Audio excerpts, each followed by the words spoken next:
Hasil survei dari ILO yang dilaksanakan pada bulan April hingga Mei tahun 2020 menunjukkan bahwa generasi muda terkena dampak paling parah dari pandemi COVID-19 terhadap pekerjaan mereka. Sebanyak 23,1% pekerja usia 18-24 tahun terhenti pekerjaannya akibat pandemi, dibandingkan dengan usia 25-29 tahun sebesar 13,2% dan usia 30-34 tahun hanya sebesar 10,6%.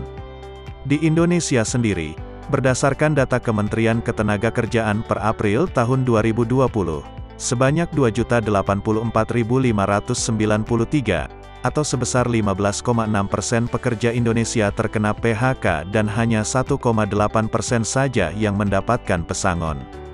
Ditambah lagi, kelompok usia dengan tingkat PHK tertinggi adalah usia 15-19 tahun, yaitu 62,7%, disusul usia 20-24 tahun, yaitu 27,7%.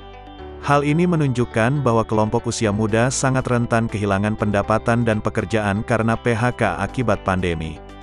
Penyebaran COVID-19 secara masif juga berpotensi mempengaruhi lulusan baru yang memasuki pasar kerja untuk pertama kalinya. Seiring dengan pertumbuhan ekonomi yang terkoreksi menjadi 2,97% di awal kuartal pertama 2020, banyak perusahaan memperlambat rekrutmen pegawai. Padahal di sisi lain, Badan Pusat Statistik mencatat terjadi penambahan jumlah angkatan kerja sebesar 1,73 juta orang selama Februari tahun 2019 hingga Februari tahun 2020. Lantas, apakah strategi atau terobosan yang tepat untuk mengantisipasi munculnya lockdown generation yang mungkin terjadi dikarenakan meningkatnya pengangguran usia muda akibat pandemi COVID-19?